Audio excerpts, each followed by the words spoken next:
So when you think about AI, what comes to mind?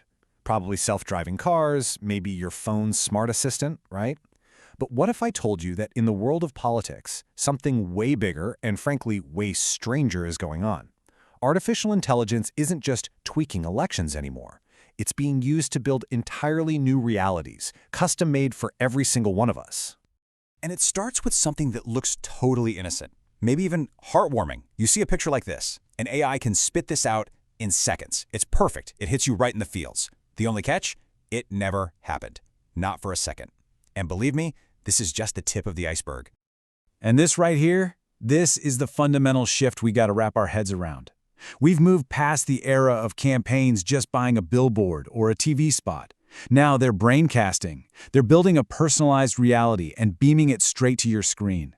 The goal isn't just to get your vote anymore. It's to completely reshape how you see the world. Okay, so that brings us to our first major point. The basic trust we have in our own eyes and ears, that foundation is being systematically torn apart by technology. You know that old phrase, "I'll believe it when I see it"? Well, you can officially throw that one out the window. It's obsolete. This comparison really lays it all out. Back then, seeing was believing. Now, we've got deepfakes and voice clones that can create convincing evidence of literally anything. Before, campaigns used mass media ads that everyone saw. Now, AI micro-targets you with a message crafted just for your browsing habits. And the biggest change of all? The whole idea of fact-checking is under siege because AI can just churn out this endless fire hose of biased stuff, completely drowning the truth in a sea of noise. So, how does this actually play out? It's not about just one fake video going viral. No, it is a deliberate, step-by-step strategy. It's a playbook designed to manipulate us from the inside out. It's actually called the nurture, trap, kill strategy. Sounds pretty intense, right? Well, here's how it works. First, nurture. Operatives join online groups, like a gardening group or a community chat, and just act like normal, friendly people. For weeks, even months, they're sharing recipes, saying good morning, building real-seeming relationships. Then comes the trap. They slowly, subtly start to weave in political content. And finally, when the moment is just right, like the day before an election, they kill. They unleash a coordinated flood of AI-generated attacks, all while taking advantage of the trust they've spent months building. Now listen up, because this is a really, really crucial point. We tend to focus on the blatant stuff, right? The crazy deepfake videos, the fake audio clips. But AI has a much sneakier, and you could argue, more powerful weapon. It's this gray area manipulation. This isn't about making up lies out of thin air. It's about using AI to generate a massive flood of content that is technically true, but is so incredibly one-sided and biased that it's designed for one thing, to make you angry. The goal isn't just to deceive you, it's to make you hate the other side. So, where is this war for our minds being fought? It's not really on the big public stages like Facebook or X. It's happening in a place that's much more private, and because of that, much more vulnerable. Our personal messaging apps. And to get a sense of the scale here, just look at this number. In a place like Taiwan, which is often a canary in the coal mine for these kinds of tactics, the messaging app Line has 90% market penetration. 90! It's not just an app, it's how life happens. It's like a digital passport, which makes it the absolute perfect delivery system for this stuff. And this is where the public square versus living room metaphor just clicks. Think about it. On a public platform like Facebook, it's a public square. If you post something wild, other people can jump in, challenge you, correct you. It's a debate. But in a private group chat online with your family, you're in the living room. The information is coming from people you know and trust. Your guard is completely down. It's a circle of trust, and that makes it incredibly fertile ground for misinformation to grow.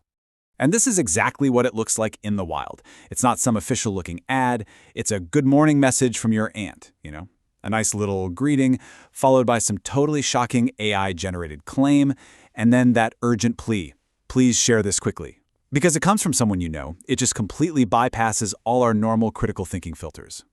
So all of this just begs a massive question. Why are we so susceptible to this? Why do we fall for it again and again? Well, the answer has a lot less to do with the technology and a lot more to do with the quirky, funny wiring of our own human brains. Let's start with a key psychological concept. It's called the backfire effect. You see, researchers have found that when you confront someone with facts that contradict a belief they hold really deeply, something wild happens. Instead of changing their mind, they often just double down. They end up believing the false information even more strongly than before. And if that sounds a little academic, just think about this painfully familiar scenario. An argument in the family group chat. A younger person says, "Hey, that's fake news." And the older relative, who feels like their judgment is being attacked, shoots back, "You're the fake news." At that point, it's not about the facts anymore, is it? It's about identity, it's about respect, it's about who's right. So what's really going on inside our heads here? Well, it's a perfect storm of three powerful forces. First, our identity often trumps facts. Admitting we were wrong feels like admitting we were stupid, and that's a huge psychological blow. Second, the who matters more than the what. We trust information that comes from people we have a relationship with, no matter how sketchy the actual source is. And finally, AI creates this perfect little comfort cocoon for us, feeding us exactly what we already believe until it feels like, see, everyone is saying this. So, if facts don't work and our brains are basically wired to believe lies from people we trust, how on earth do we fight back? This isn't a small question. This is one of the central challenges facing every democracy on the planet right now. The first instinct is usually, let's pass a law. But this timeline shows you the problem with that. An AI smear campaign hits on Election Day. 2 weeks later, the election is over, the results are certified. Then, maybe 6 months later, a court finally rules that, yep, that campaign was illegal. You see the problem? It is way, way too late. The damage is done, the outcome is set. And that brings us to this key idea. Laws are the floor, not the ceiling. What does that mean?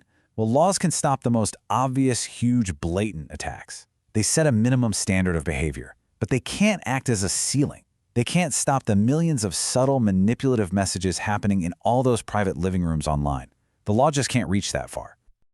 So is there any path forward? Well, it's a tough road, but here's a few things people are working on. First, on the tech side, real-time forensics. Imagine being able to fingerprint a fake video within hours, not months. That'd be a game changer. Second, institutionally, we need to try and build genuinely neutral fact-checking groups that everyone left and right can actually trust. That's a huge challenge, but we have to try. But maybe the most important piece of the puzzle is the human one. This idea that we have to connect with people on an emotional level first. Re-establish trust before we ever try to argue about the facts. And that leaves us with this final, big question to chew on. As we try to navigate this new world, where our own senses can be so easily tricked by technology, maybe the most powerful tool we have for finding the truth isn't more data or a better algorithm. Maybe, just maybe, it's something far more human. Maybe it's empathy, the willingness to connect first, before we try to correct.